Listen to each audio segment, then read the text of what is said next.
with like 4 kings in it, meter makers, but yeah. And oh my god, they had Mad Frog on them as well for StarCraft 2. That was cool.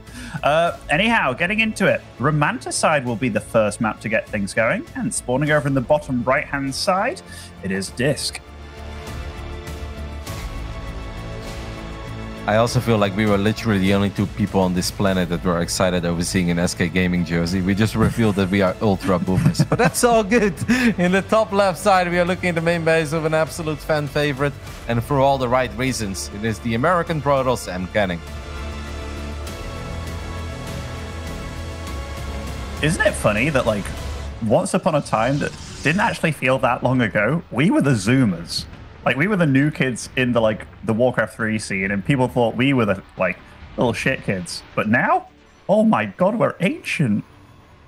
Yes, I still remember people used to write an article about me. I was a new up-and-coming orc player from the Netherlands in Grubby Shadow. Well, never really got quite out of that shadow, did I, Benjamin? Anyway, it's been one hell of a journey. I'm excited for this PvP best of 3. Obviously, a big one for MCanning. He is 1 and 2 in the group. No man overboard yet. But getting a surprising victory here would really put him back in the running for one of these top 4 slots. Yeah, and I mean, beating DisK, like, so far, DisK obviously only dropping 1 map, and he's been doing very well in the group stages. This would be one that maybe MCanning isn't predicted to get, which makes it even more worthwhile. Yeah. You know, it's really funny because a few times I was full of high hopes for DisK's PvPs. And then I saw him and he did the wildest stuff in the play. It was like things that I normally never see him do. A lot of uncharacteristic attacks and attacks that didn't make any sense. I would ask him about it later and he's like, I have no idea what I was doing, man. Like, I was just attacking. And I was like, okay, but like, why? You know, because he really is a solid Protoss. If you see DisK on the ladder, it feels like you're playing against Showtime. You know, that's just kind of what he does. He makes a couple Stalkers, a lot of sentries. He scouts, he reacts. But then sometimes when he enters the big leagues here at the DreamHack Masters Winter, he's like, yeah, everything I practice, I'm going to throw it into the bin and 3-gate robo all the day. And they're like, no, DisK, you don't have to do this. I seem to remember him. I think it was against Neeb on like 2K Atmosphere, and it was like this big stalker attack, you know, without gate or without blink and whatever. But he just ran into Neeb with an expansion, and it was like, wow, that was never meant to work. By the way, this game, really interesting by MCanning here. Like, he didn't produce the first 2 units, and I was like, oh, is he like messing up a little bit because his Cybercore was late? And he was just like, you know what?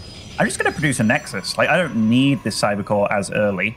And I definitely think that's an interesting switch up because I haven't really seen too many people do that. It's a very, very economic opening. It can obviously be a bit problematic if you have to deal with some early aggression. Even if he will have access to 2 units and a shield battery, there are still moments where things can get very uncomfortable against 4 or 6 Stalker openings, straight up 3-gate, or gateway pressure in the front and an Oracle into the main. But it seems like MCanning will get away with all of it. And this should absolutely give him a little economic advantage, even if he's down 2 workers now.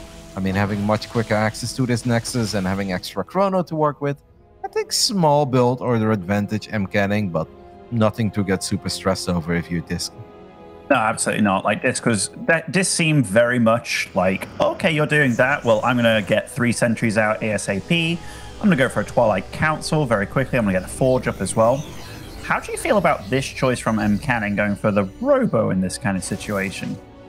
That's funny, because we've seen it a lot more over the last 2-3 weeks, and we always think that it's less good than Twilight, but they do hit very, very gnarly timings with it, where they can just go 2 Immortals, War Prism, Observer, and then still go Blink behind all of it. Or you can do the old school thing where you skip Blink, you just go for some sort of a Zealot Archon charge attack, but I don't know if you really want to do that. I think MCanning will also go Blink just a little bit later, and then try to basically make it into a Blink Stalker versus Blink Stalker, except I have 2 Immortals too. And then it's a lot more comfortable to micro your Stalkers, Ben. So I don't hate it, but let's see how it plays out. Yeah, I remember seeing like Zest on this map in particular, where he had like just a very stocky army and would get into really good positions. Maybe it comes down to the map a little bit, but you're right. The Twilight Council does start up for MCanning now, and as long as you have those Immortals, and this is a map where you can take 3 bases and be relatively safe against nearly everything, I'd say, it makes sense to go slow and steady. But DisK with the much faster third now, going for a bit of a leapfrog here. Yeah, but MCanning already cranking out an Immortal. Maybe he will get a second Immortal. Okay, he is going to skip Blink completely. That's funny, right? Because MCanning has missed the Blink Disruptor, but that does give us the idea that he's gearing up for a pretty devastating timing. Maybe with 8 gateways, a couple Zealots, a couple Archons to break the force fields, and then let those Immortals do the job. For DisK, it really is key that he sniffs this one out and that you start utilizing that mobility that the Blink Stalkers give you. Not to win a fight on the other side of the map, but just make sure you can get some value out of the fact that you've made all these Stalkers and made Blink in the first place. Yeah, I like how both of them are approaching this. I like MCanning being very patient with those 2 Adepts at the south of the map. And he did reveal that he has Adepts, so earlier with the shade into the natural and what have you. But just being patient at some point when some chaos is going on, maybe you can just sprinkle them on in. But yeah, both just moving on up, getting their upgrades sorted out. And DisK getting its charge now as well, which is totally standard, I suppose. Yeah, unless he wants to go skillers and go back into the resonating glaive stuff after Blink Stalkers. But people don't really do it anymore. That always feels like it's a temporary thing, and then people stop doing it, and then they throw it in again. Just because you kind of hope that your opponent makes a silly attack where Adepts are actually better than Zealots if they have glaives. Yeah, this is the complete standard. MCanning is dropping his Templar Archives, and I feel like at this point DisK has to know that his opponent never got Blink in the first place, because MCanning barely has any Stalkers. And those 2 Adepts, as soon as he saw those Stalkers out on the map, he was like, you know what? Oh, I feel that force field kind of helped MCanning out a little bit, actually. Kept the units away a little bit, but 4 probes down. Not bad for MCanning so far. I'm actually, like, all things said and done, I'm liking how MCanning's played this game. Yeah, it feels like he just has the better build order. Now, normally there is this awkward moment where Stalkers are really annoying. They're in your face. They're picking off Zealots. They're picking off Sentries. Maybe a probe here and there.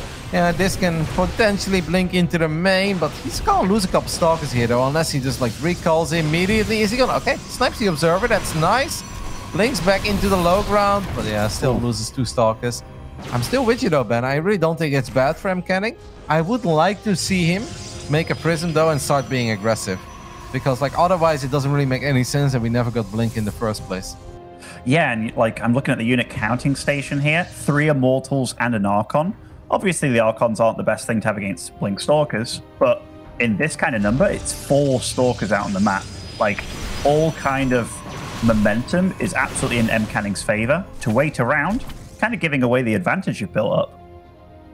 I wish that MCanning would attack his own Zealot right now with his Archon and kill that Observer. Or just wait for your own Observer to show up. What is it? You said that? I hope he attacks his own Zealot to kill that Observer. I thought he did it for a second. I was like, oh my god, Kevin, you're...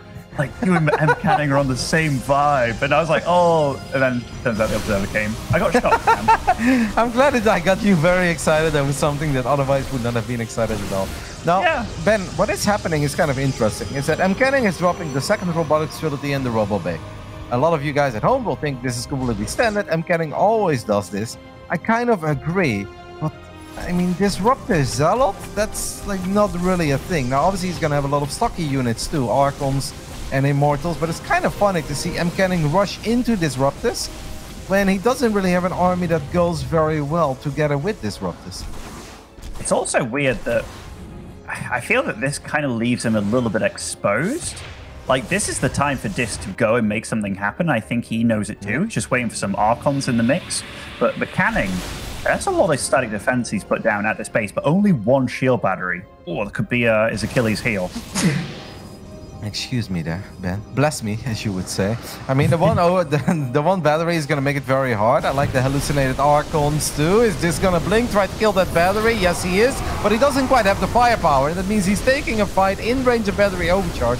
Something that normally should be impossible to win. Look at that battery, Ben. It barely has any HP, but it's still healing quite a bit. But it may not even be enough. Oh my goodness, I can't believe it stayed alive for the whole thing and the fight's still ridiculously close. Can you imagine if he actually killed it or had just enough Stalkers? And these hallucinated Archons, by the way, they've tanked a little bit of damage, but this, he needs to get on out of there, man.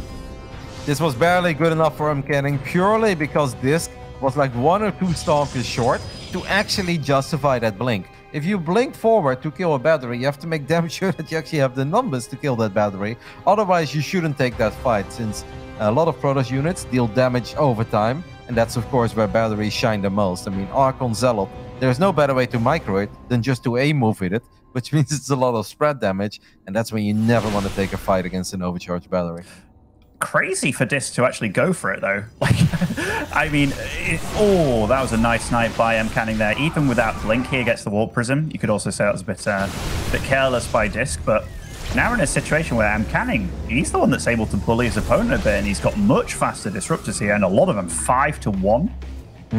But, oh, no, there isn't a disruptor coming forward of DisK. Stalker blinks forward, and DisK tries to get lucky with his own disruptor. Does not quite connect. For MCanning to be there, though, Ben, without a Prism and without Blink is pretty wild. Now, of course, it's really hard for DisK to pounce on that army, like run into 4 or 5 disruptors is normally quite crazy. But if I was MCanning, I'd still tread very, very carefully. Without a Prism, without Blink, I don't know, this is really not the army to get super adventurous with.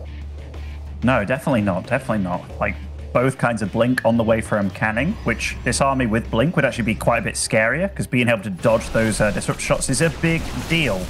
And DisK, he had no idea this army was coming, and MCanning's got himself in a really good position here. Yep, Disruptor's coming in. MCanning fired first there, so he will pick up the Disruptor. Are we going to recall? This army might be a little bit too big to recall, even though that's what I always think, and then I'm always surprised with how big tactical recall truly is. Yeah, I mean, if this was an air army, you can just recall 200 supply and it's no problem whatsoever. MCanning has to be a bit careful here. Like, if he gets flanked, that is one way he can get shut down. He only has 1 Archon as well, right? So, okay, he is going to go for the tactical recall, leaves 1 Disruptor behind and a couple of Zealots, but I don't hate that choice, man. I really think that's the better move. MCanning already found the damage he was looking for, got the Nexus, got a couple probes, and he's playing a marvelous game here.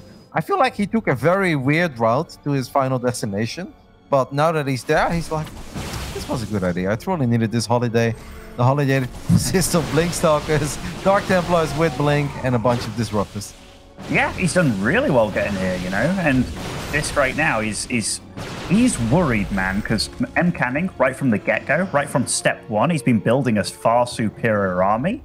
And I mean, Stalkers are never truly bad, but when you have these armies going at it, I much prefer to be in MCanning situation.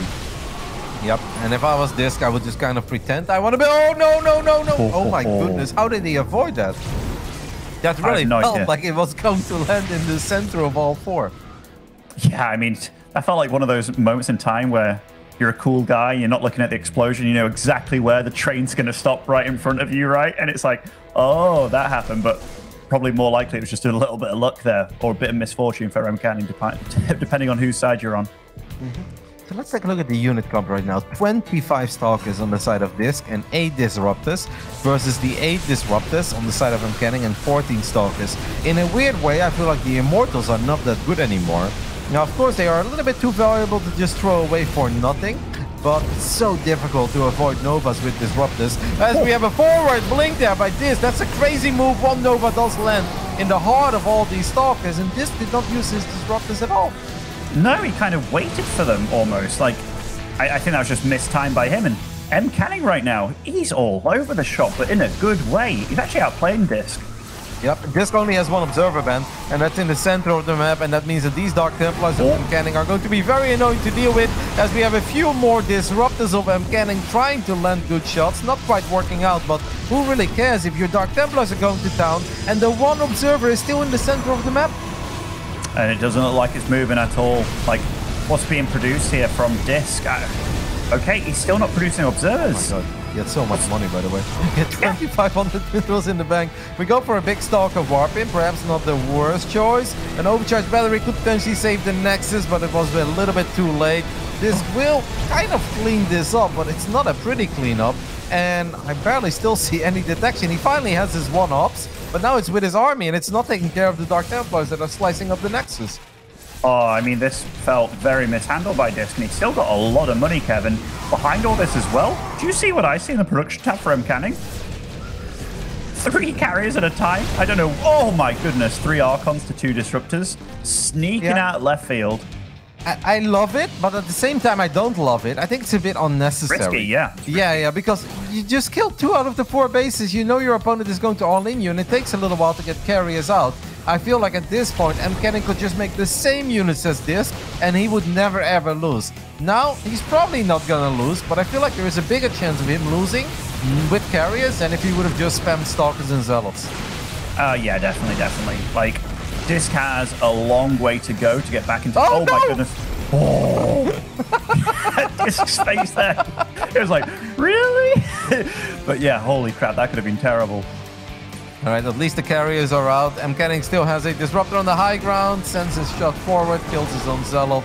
Yeah, obviously time is on the side of MCanning. He's mining quite a bit more than the Canadian Protoss. And all he needs to do is take care of this army. And if we take care of this army once, we will win the game.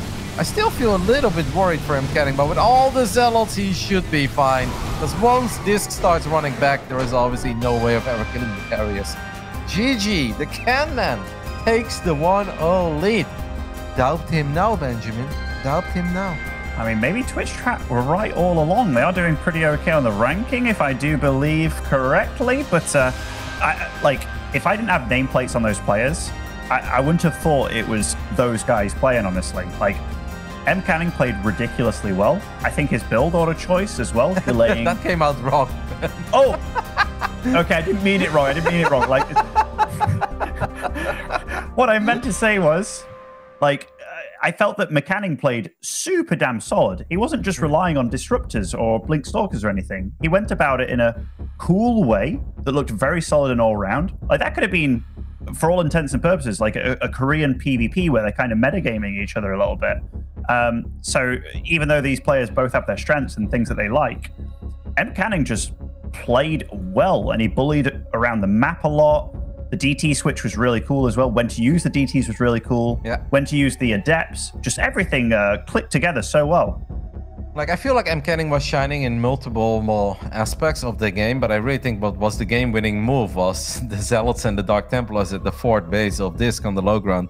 DisK having only one observer, that observer being in surveillance mode in the center of the map, just not helping out at all. And once that's going on, it's really hard as the guy that's being attacked by DTs to also actually pay attention to the fight and approach the fight the way you would normally approach it, because you feel really stressed out. You know DTs are messing up everything, and you're like, all right, let's just get this fight over with, let's just get a W, but that's not really how PvP works, because then you're running into the disruptors of your opponent. And yeah, this got the cleanup, but not before losing 2 out of 4 bases, and the 2 most important bases as well.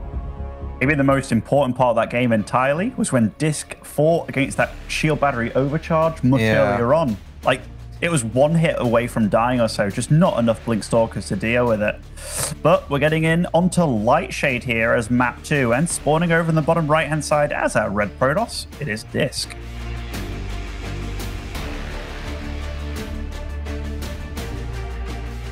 And in the top left side, we're looking at the main base of the man who currently holds a 1-win and 2-loss record in this group, but he has taken the 1-0 lead in this best of 3. It is MCanning.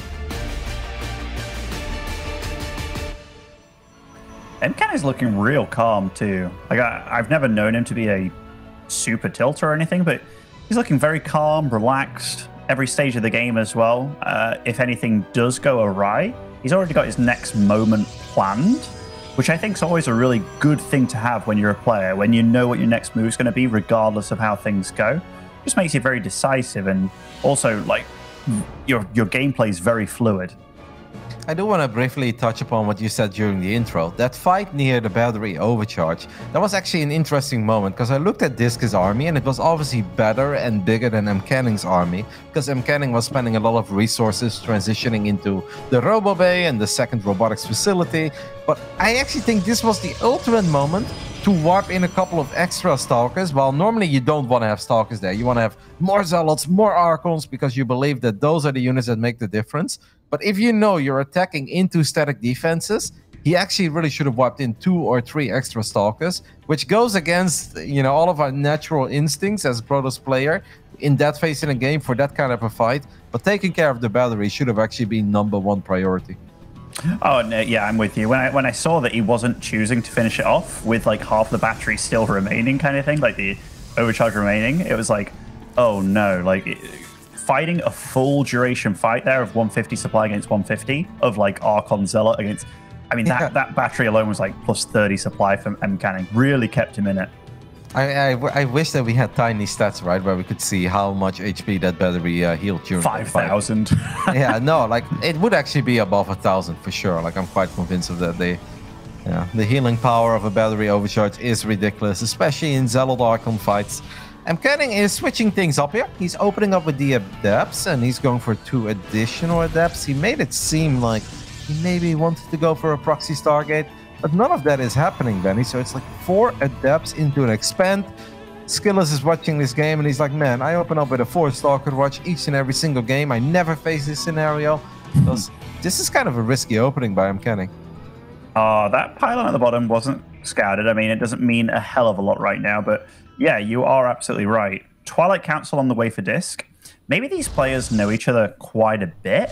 Like, within regards to image, MCanning's got a big image, man, and you tend to kind of feel what he might do, but he's the one that's mixing it up a lot, whereas DisK, I know he's a Blink boy, but he's been going Blink through and through. Yep. I mean, this is going to be interesting. DisK decides not to move out with the Stalkers. With 4 Stalkers, you would love to fight 4 Adepts in the center of the map if you have the choice. What you don't want to do is run to the other side of the map and then have that moment where it's like 2 Stalkers against 4 Adepts or 4 Stalkers against 6 Adepts. Even though 4 against 6 is not that bad, you know, there's that moment where you are going to lose a couple of Stalkers, and they obviously are a bit more pricey than the Adepts.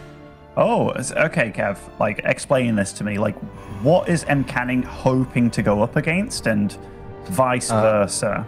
I think what he's hoping to go up against is 2 Stalker, 2 Sentry, because then you can just shade on top of the Sentries, kill the Sentries, maybe get a couple of probe kills, force out your opponent to mine off 1 base for a little while. And I think DisK is kind of hoping to go up against what he's exactly going up against, because he already has a Python on the side on the map as well.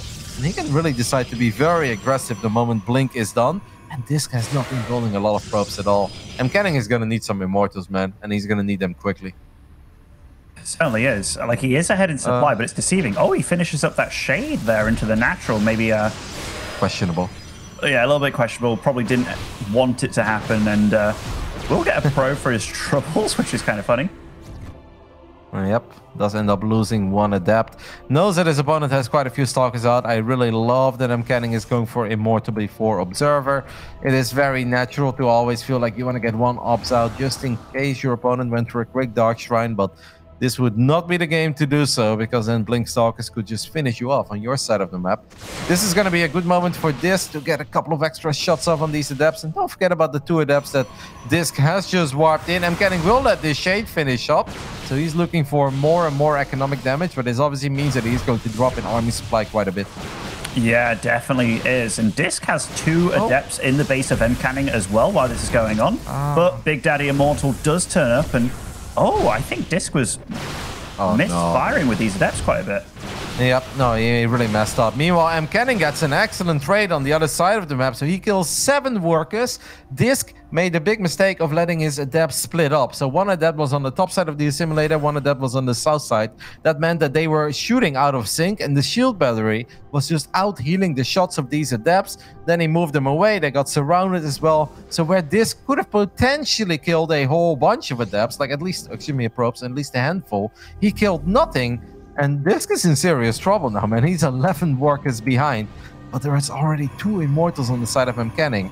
And normally you shouldn't be able to do a whole lot with just a couple of Blink Stalkers here, but maybe he can blink into the main base and be annoying that way. But this is going to be hard, man, for DisK. He could blink down, kill the battery, but that's so risky against the sentries. He gets in there, though, and just runs ahead and actually gets it without too much problems as well. Microing nicely with the focus fire here and the Blink Stalkers. MCanning, though, still in decent shape here. That Immortal count is growing, but this army is actually scary at this moment in time. This is a bit scary for MCanning. When you realize your barrier has been popped, and that's why DisK is going to blink forward immediately. Picks up 1 of these Immortals. I would love to see DisK just tap that other Immortal 1 time. Instead, kind of messes up with the blinks a little bit. Good force field there by MCanning at the tail end of all of it. Does not quite get both, but still got 1 Stalker and the other one very, very low in HP. Really feels like DisK is nervous, right? Like, this isn't the same kind of DisK that we see when we see him on ladder or see him in less high pressure situations. Granted, he's still 3-0 in this group, but MCanning with a solid 20 supply lead here does take a much later third, which could come into play. But DisK, he needs to keep MCanning as far away from his side of the map as possible. Yep, DisK does have 2 observers, but there's not a whole lot he can do with those. You can kind of keep track at least of the army of MCanning. Good job there, picking up the sentry and blinks away immediately. Meanwhile, MCanning has a couple of adepts potentially shading into the third of DisK, and DisK is going to end up losing a few more probes. I mean, it feels like everything that MCanning is planning is just working out, and a lot of the plans of DisK are just falling through. Yeah, MCanning's playing a really good game, man. Like, the fact that he's been able to mix it up and throw different things at DisK as well, I think has really benefited him. And DisK, he's got the earlier third, but losing 6 probes again kind of situation. Like, 16 probes have gone down this game for DisK. His army is significantly weaker than MCanning's is. And he's also behind in upgrades, let's not forget about that. MCanning is already working on his +2, meanwhile DisK is still trying to finish up +1. There's always a way with some Blink Stalkers, maybe a 4-stalker hit squad into the main base, but this observer of MCanning has revealed all of this. So MCanning is going to warp in a couple of Zealots immediately. DisK may be able to unpower 2 gateways for a split second. Nice pickup there with the Prism, but still ends up losing a Stalker. Yeah, it was a nice little move by DisK initially, and MCanning's like, you know what, I'll meet you out on the map, and he can absolutely do it. One really sad thing for DisK, though, is the fact that all these Stalkers are so damn bruised, man. Like, when a fight actually happens, they're not going to last that long. I mean, MCanning already has an Archon on the way, and that's going to make the Zealot numbers. Okay, MCanning is splitting up his army a little bit. Maybe it's now or never for DisK. This is one of the better engagements he's going to get, but I think MCanning will be fine. He can buy some time. Good job there by MCanning reacting immediately, because that obviously could have been a disaster. Where is that Archon, though? Okay, it's just at the third base. Cool. Look at DisK, by the way. He went up to like 1,000 gas there, and he's like, you know what would be really good right now? A Templar Archives. But he's almost playing a bit all in here, right? Like, he tried to get a good fight. It looked like it could be amazing. As you said, MCanning was fast, but risky biz. Definitely don't want to lose the Prism. That's the one thing that DisK has right now that can maybe keep MCanning on his side of the map. Meanwhile, the Canman is dropping a Dark Shrine. He's probably loving life. And normally this is like supposed to be a very uncomfortable scenario where your opponent has Blink, you don't have Blink. It kind of feels like they can always outplay you. But MCanning is bulletproof in the defenses and is really not giving a lot of opportunity for DisK to get a lot of value out of his Blink Stalkers at all. And DisK is in serious trouble. He needs to get Archons out. This is also annoying. He has an uneven number of High Templars for a split second. He is going to get 3 Archons. Maybe Overcharge can save him, but the Archon's not quite ready yet. No, they're not. And DisK is buying a lot of time for these Archons. Now Shield Battery is done.